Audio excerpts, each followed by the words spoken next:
Assalamualaikum Ustaz Somad. Waalaikumsalam. Bagaimana menurut hukum Islam mayat yang kena COVID dikubur tanpa disolatkan dan tidak dimandikan? Apakah mayat itu termasuk mati syahid? Mayat yang dikhawatirkan akan menularkan penyakit menular atau wabah, maka dia tidak dimandikan. Karena ada uzur syar'i, dia ditayamumkan. Pakai baju APD, baju astronot itu. Kan ada video saya pakai baju astronot kan? Nah, itu bukan menghadapi COVID, panen lebah. Pakai baju astronot itu, ambil tanah, tayamumkan mayat itu. Wajahnya, habis itu tangannya, sudah cukup. Tayamum menggantikan sholat, menggantikan mandinya. Adapun sholat jenazahnya, maka mayat yang kena COVID tetap sholat jenazah. Siapa yang bilang mayat COVID tidak sholat jenazah? Tetap sholat jenazah. Bagaimana sholat jenazahnya?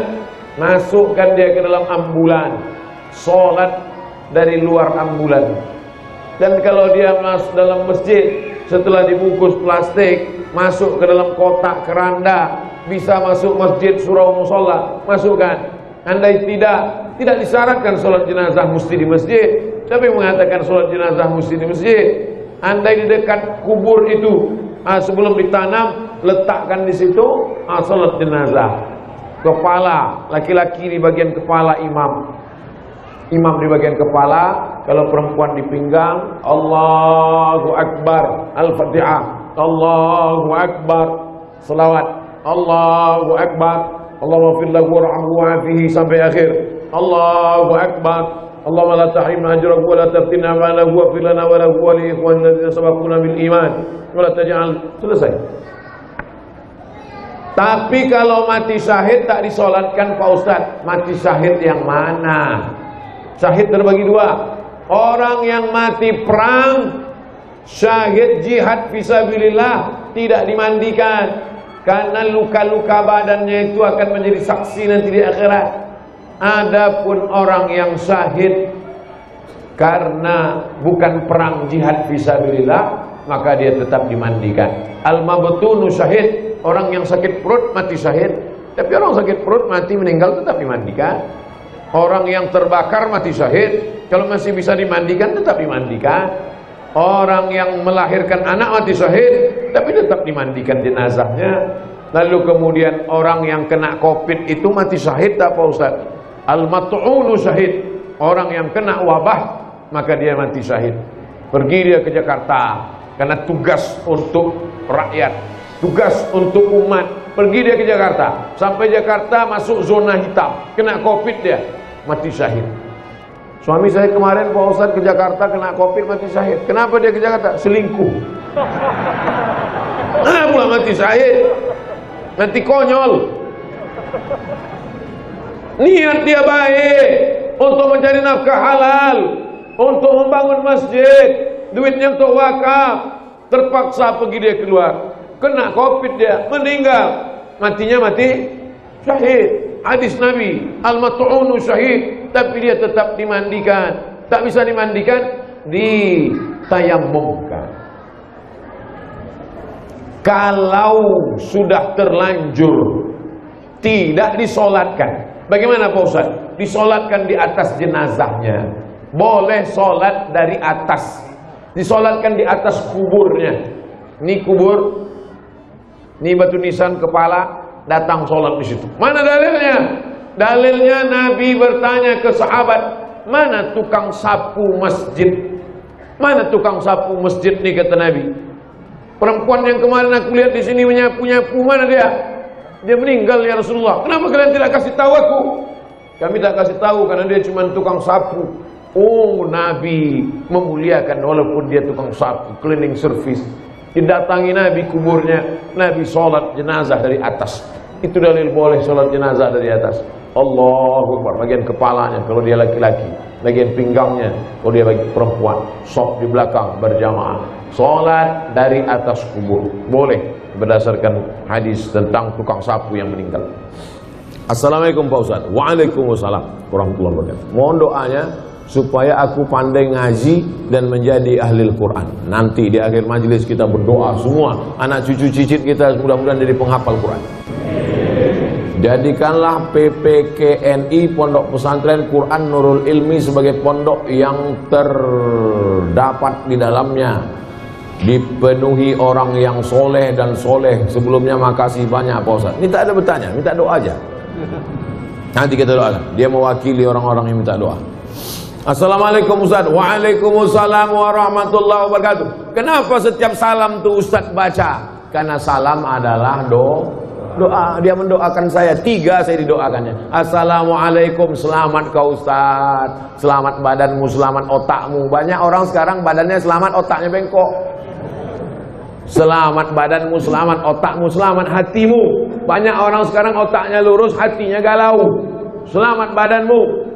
Warahmatullah, semoga engkau dapat rahmat Allah Pak Ustaz. Wa barakatuh, berkah ilmu, berkah hidupmu, berkah badanmu, berkah duniamu, berkah akhiratmu. Itulah maka saya bacakan setiap salam ini dan saya jawab Waalaikumsalam warahmatullahi wabarakatuh. Orang kalau tak paham bingung nih, apa Ustaz nih? Diulang-ulangnya salam macam kami tak tahu aja. Apakah kalau baca doa kunut itu bid'ah Pak Ustaz? Kalau kau katakan bid'ah, bid'ah sama dengan dolalah. Kalau dolalah finnar, bid'ah dolalah finnar. Orang yang mengatakan doa kunut itu bid'ah berarti sama dia mengatakan Imam Syafi'i masuk neraka. Karena Imam Syafi'i dari awal sampai akhir baca doa kunut. Imam Syafi'i itu berkunut sampai meninggal. Yang tak berkunut itu Imam Hambali, muridnya Imam Syafi'i. Beda pendapat dia, tapi tak pernah sekalipun Imam Hambali mengatakan aku memang berguru kepada Syafi'i, tapi Syafi'i itu bid'ah. Tak ada sekali. Imam Hambali tak berkunut. Itulah maka Saudi Arabia itu tak berkunut, karena mazhab negaranya sejak 1924 King Abdul Aziz itu pakai mazhab Hambali. Di Batam Pak Hambali pun berkunut. Memang dia namanya Hambali tapi mazhabnya Syafi'i. Mohon maaf Pak Hambali ya. Imam Syafi'i berkunut, Imam Hambali tak berkunut. Datanglah orang menjumpai Imam Hambali, namanya Imam Ahmad bin Hanbal, tinggalnya di Baghdad, Irak, meninggal tahun 241 Hijrah. Imam Hambali, gimana kalau kami ikut mazhab engkau, mazhab Hambali? Mantap. Mazhab Hambali mantap, berpegang kepada sunnah, ahlu sunnah. Mazhab Hambali ahlu sunnah wal jamaah. Bagaimana kalau kami ikut mazhab Hambali? Mantap. Bagaimana kalau kami ikut mazhab Hambali dan imam kami waktu subuh mazhab Syafi'i? Imam kami waktu subuh Imam Syafi'i, sementara kami mazhab Hambali. Apa kata Imam Hambali? Kalau kau sholat subuh, imammu bermazhab Syafi'i, nanti pas subuh dia baca doa kunut, angkat tanganmu dan ucapkan amin. Allahumma hdina fi man hadait, wa'afina fi man afait, wa tawallana fi man tawallait, wa barik lana fi ma a'tait, wa qina bi rahmatika syarra ma qadait. 5 saja amin, sisanya tak diaminkan tapi kau ikut baca sir. Fa innaka taqdi wa la yuqda 'alaik wa innahu la yadhillu man walait wa la ya'zu man adait tabarakta rabbana wa ta'ala falakal hamdu 'ala ma qadait. Baru baca lagi sama-sama nastaghfiruka wa natubu ilaik wa sallallahu ala sayyidina Muhammadin wa ala alihi wa sahbihi wa baraka wa sallam. Kalau shalla di pangkal baraka salam, kalau sholli di pangkal barik salim. Allahumma salli ala Sayyidina Muhammad wa ala alihi wa sahbihi wa Memang kalau belum sarapan payah konsen memang. Saya ulang sekali lagi. kalau sholat di pangkal barokah salam, kalau sholli di pangkal barik salim. Wa sallallahu ala sayyidina wa maulana Muhammad wa ala alihi wa sahbihi wa ba. Kalau sholat di pangkal barokah salam. Wa sallallahu ala sayyidina Muhammad wa ala alihi wa sahbihi wa baraka wa salam. Tapi kalau sholli di pangkal Allahumma sholli ala Muhammad wa ala alihi wa sahbihi wa barik wa salim. Madhi, madhi, madhi. Amar, amar, amar. Present, present, present. Ada present, ada past tense, ada continuous tense. Nanti kita lanjutkan. Macam hebat aja. Kapan waktu sholat sunat isyraq? Sudah terjawab. Sudah terjawab kan? 62 boleh. 62 boleh. Tapi di rumah kami tidak ada jam bentuk iko buya. Mudah, mudah caranya. Tengok maghrib, tengok maghrib. Jam berapa maghrib? Itulah waktu isyraq. Jadi kalau maghrib hari iko 6.23, maghrib 6.23, berarti isyraq juga 6.23. Bagi yang tidak punya jam, cukup tengok maghrib. Di rumah hamba maghrib pun tidak ada buya. Rumah hantu lah tu. Maghrib pun tak ada je. Tentang mandi besar bulan Ramadan, kadang mandinya kesiangan. Orang yang waktu azan subuh dalam keadaan junub, ada disebut dalam Sahih Bukhari, satu hadis, satu bab tentang orang yang masuk azan subuh dalam keadaan junub. Maaf, maaf, maaf, ibu-ibu, maaf. Ada orang-orang tua mungkin tak sopan. Kau masalah fikih yang mau jolehkan. Malam tu nya junub. Lalu kemudian pas azan subuh tu nya junub. Inya berniat, nawaitu shauma ghadin an ada'i fardhi syahri Ramadan hadis sanatillahi ta'ala. Puasanya sah. Hadisnya sahih tentang orang junub masuk azan subuh dalam keadaan junub, puasanya sah. Nanda boleh itu sesudah azan subuh punya junub.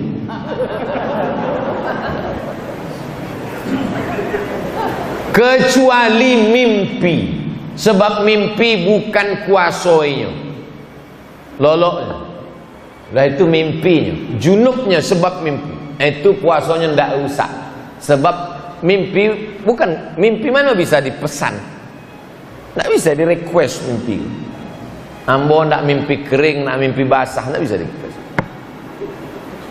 Boleh. Apa pandangan Ustaz tentang jamaah tabligh? Jamaah tabligh kok orang memberi nama? Tidak ada yang menyebut jamaah tabligh. Tabligh sebabnya menyampaikan ke pintu-pintu rumah orang. Ayo solat pak, ayo ke masjid pak, tabligh. Maka jamaah apa tu? Tabligh. Deknya kemana-mana membawa kompor, disebut orang jamaah kompor. Ada orang menyebutnya jamaah KUPJ gitu. Apa KUPJ? Kelompok ustad-ustad panjang janggut gitu. Ada menyebut. Inya tidak ada menyebut dirinya jamaah tabligh. Ini jamaah adalah jamaah sunnah. Itu yang tepat. Sunnah artinya inya mengajak orang mengamalkan sunnah. Inya tidak tabligh akbar. Inya tidak ceramah. Inya mengetuk pintu-pintu rumah orang. Assalamualaikum pak. Waalaikumsalam. Ayo ke masjid pak. Wa'ang alun lahir ambulah ke masjid. Bisa. Assalamualaikum Pak Haji. Waalaikumsalam. Pak Haji, ayo kita ke masjid. Ambo kau di Masjidil Haram lebih malam lah. Tapi nya tetap dia mengajak ke pintu rumah orang. Assalamualaikum Pak. Waalaikumsalam. Kebetulan rumah polisi. Jadi salam. Assalamualaikum. Waalaikumsalam. Kau ajak aku lagi sembahyang, ku tembak kepala kau besok. Tiap harinya datang, iso datang je, iso datang. Lama-lama tersentuh hati Pak Polisi kok ikutnya jamaah tabligh. Sesudahnya ikut, diangkatlah menjadi Kapolda. Selamanya jadi Kapolda di Pekanbaru, inyo sholat subuh tidak pernah di masjid yang sama. Selama tugas di Pekanbaru, subuh iko di masjid iko, subuh iko di masjid iko, subuh iko di masjid iko, sampainya selesai tugas. Nama tak boleh disebut, menjaga kode etik jurnalistik. Aduh, dulu. Selamanya tugas di Pekanbaru, sholat subuhnya tak pernah di masjid yang sama. Dan setiap inyo sholat di masjid itu, sodo polisi ikut sholat. Takut atasan. Itulah hebatnya jamaah tabligh. Kalau Abdul Somad sesudah orang ramai di masjid, ramai barunya ceramah. Kalau jamaah tabligh enggak, pintu-pintu preman-preman yang bertato, yang pakai antingnya itu dipanggil semuanya. Maka banyak artis-artis tobat. Ustaz Dery Sulaiman tuh itu pemain gitar di Bali dulu. Itu tobatnya tuh deh jamaah tabligh. Artis-artis metal bertato. Ada orang bertato, biji matonya pun ditato. Bertobat deh jamaah tabligh. Publik. Jadi kalau ada orang menyabik jamaah tabligh kok sosek, inyo sosek. Jamaah tabligh berjubah, Nabi berjubah. Jamaah tabligh pakai sorban, Nabi pakai sorban.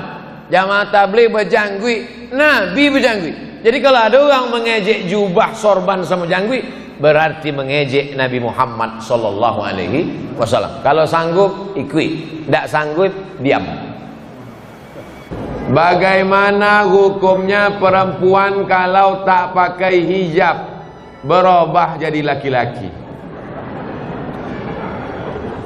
Ya ayyuhan nabi, wahai Nabi Muhammad, qul li azwajika, katakan kepada istrimu, wa banatika, katakan kepada anak perempuanmu, wa nisa'il mu'minin, sampaikan kepada perempuan yang beriman, yudnina alaihinna min jalabibihin, panjangkanlah kain, tutup kepala, tutup leher, tutup lengan, tutup kaki. Mesti kainnya lapang, jangan sempit sampai paha menjerit. Anak-anak kita dibiasakan dari kecil pakai jilbab, pakai hijab. Jangan sampai dia terbiasa pakai celana pendek. Kita akan dituntut di hadapan Allah. Bapaknya rajin tarawih, bapaknya khatam 30 juz, bapaknya sholat tahajud, emaknya berjilbab panjang, anak gadis dibiarkan celana pendek, maka dia tetap akan dituntut. Kullukum ra'in, setiap kamu pemimpin, wa kullukum mas'ulun ar-ra'iyati, setiap kamu akan ditanya di hadapan Allah. La yadkhulul jannah, tak masuk surga. Siapa yang tak masuk surga? Dayus. Siapa dayus itu ya Rasulullah? Alladzi la yagharu ala maharimihi, orang yang tak ada rasa cemburu kepada mahramnya. Anak gadisnya pakai celana pendek, dia diam aja. Pak Haji, anak Pak Haji pakai celana pendek, kurang pendek lagi. Ustadz Somad enak saja bicara begitu. Ustadz Somad ngomong begitu kan karena tak punya anak perempuan. Betul, anak saya laki-laki, tapi keponakan saya perempuan. 2 orang keponakan kemanakan nambah perempuan. Wajib pakai hijab, wajib pakai baju panjang, wajib menutup aurat. Kalau mau datang ke rumah hamba, ikut aturan ambo. Lebih baiknya benci pada ambo di dunia daripada nanti di akhirat ambo dibenci Allah Subhanahu.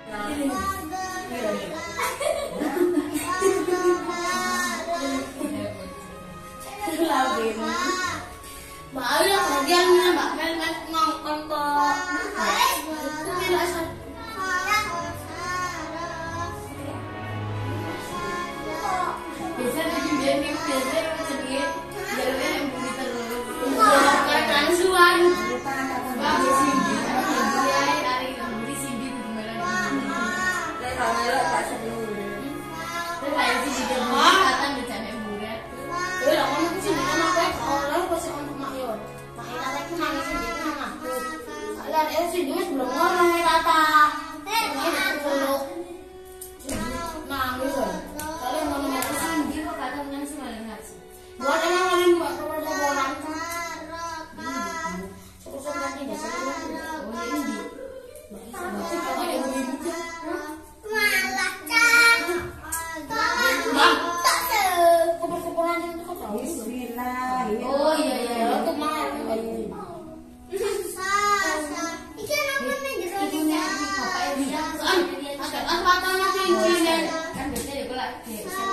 Lain.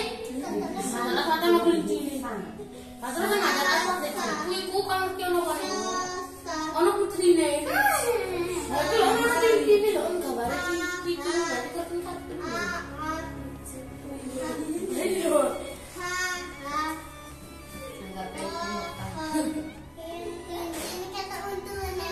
Iya kayak untung boleh sese.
Ini.